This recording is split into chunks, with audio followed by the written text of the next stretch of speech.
I don't want to overreact, but the next time that I get down and out about Ballard being our GM, please just show me, just send me the link to this video again, because that was an absolute masterclass of a draft by Ballard.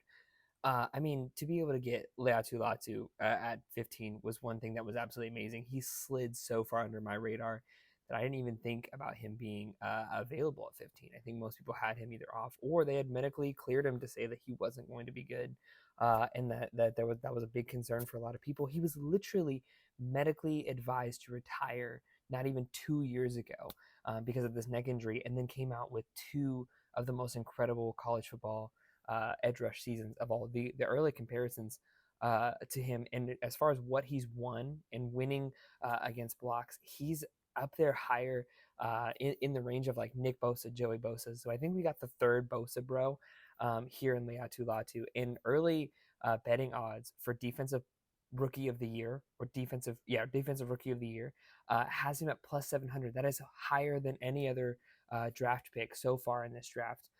And that's absolutely incredible. The dude came out with 23 and a half sacks in 2 years. I mean, that's just absolutely nuts. You saw him. He actually beat the he actually beat his now teammate in Matt Goncalves. I don't think I'm pronouncing that correctly. I've only read this, haven't read it or haven't heard it. But so to go through the pick of the Indianapolis Colts, they're getting PFF has given them an A+ draft grade, and I can't say that I disagree.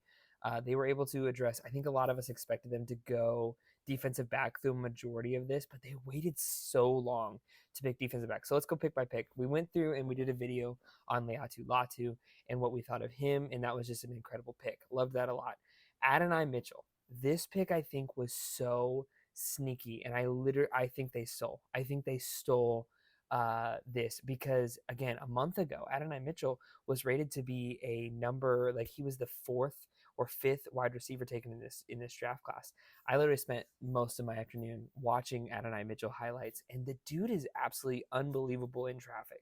A majority of his touchdowns and big plays were catches that he caught heavily guarded. A couple of them against he beat Kool-Aid McKinstry in a couple of passes in this past season. And I wanted to correct something. I said he was with Texas. He was actually with Georgia, and then transferred over to Texas. So he was a Georgia wide receiver, and I think that's why you saw. I watched a couple of interviews with him.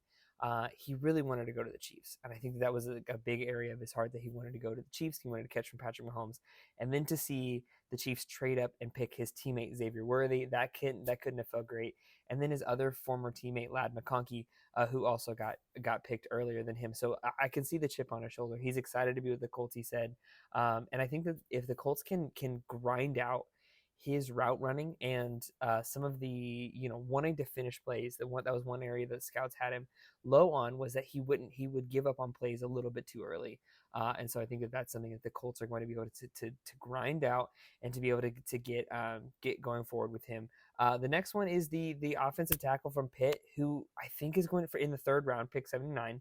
Matt Goncalves is how it's spelled. If it's not said that way, I apologize. But the offensive tackle out of Pittsburgh. This dude, the watching the clip of the of the draft call, and he just like screams, "I'm an effing Colt, I'm an effing Colt," like just going on and on. I mean, this is just a dude who's just going to be a riot to watch. Just a dude who's just excitable. I love this pick. I think this is a really good, and to be able to add to that guard, to that tackle, and we saw a couple of years ago our offensive line was abysmal because of injuries, because of inconsistency. I think adding a guy like this early enough in the third round is going to add a lot to be able to raise up underneath. And we've got Ryan Kelly, who's going to be a free agent after this season. And so you're looking towards the future. What does that look like? And this is a position that the Colts haven't had consistency in that tackle position, haven't had great consistency in since Anthony Costanzo retired. And he was good. He was really good and really helped us. So I think this is a good pick. I like this a lot. And to get him in the third round. And one thing we didn't talk about was they were able to get Adonai Mitchell. And a lot of people, Ballard loves to have late round picks. And a lot of people were kind of like looking at this draft and seeing that Ballard only had 7 picks in this draft, which is one in every round, which I think a lot of people were a little concerned about. Were a little worried, not concerned, but just like this isn't normal. And they added 2 fifth-round picks with this trade back to get Adonai Mitchell. They traded back 6 spots from 46 to 52. I mean, that's just incredible. And to get to the average picks that Ballard has, which is 9. Just a funny little thing. The next pick was obviously another interior offensive line in Tanner Bortolini. Bortolini has experience playing in all 3 interior positions at Wisconsin. Ballard loves his Wisconsin boys. Anytime he can draft a Badger, he's going to draft a Badger. He's from Wisconsin, he graduated from Wisconsin. And while the offensive line is in great shape for 24, the draft is about planning ahead. And I think that this is going to be Bortolini could be our center of the future, if not a guard or another area. And I think this is incredible. This next pick is one of my favorite. This is Anthony Gold, the wide receiver out of Oregon State. The reason that the Colts drafted Gold was Gold he ran a 4.39 second 40-yard dash, and almost 40% of Gold's receptions in 2023 went for 15 yards or more. I don't think that's exactly why they drafted him. I think he has a lot of upside. With the new kickoff rules, it is expected to have a lot more kick returns. And this guy is an absolute explosive on kick returns. I believe I saw somewhere that he had 13 in his college career. He had 13 touchdown returns. And with this there's going to be a lot more availability for this. And so I think that they drafted him in this 5th round at 142. I think they drafted him as a return man primarily to be able to add to that special teams. They had last year they had Isaiah McKenzie was the primary return man. Dallas Flowers played there, but he got injured. So I think that they're looking at this is specifically going to be a pick for the return man. And that was pick 142. The next pick was the first defensive back that they picked, and that's Jalen Carlisle. Has a terrific size for safety and is good athletic to match his role as long-term Colts team could be in Ronnie Harrison hybrid role. This is going to be like what Isaiah Simmons was supposed to be, where he lines up both in safety and in linebacker. And I think this is a good pick. I really like this a lot.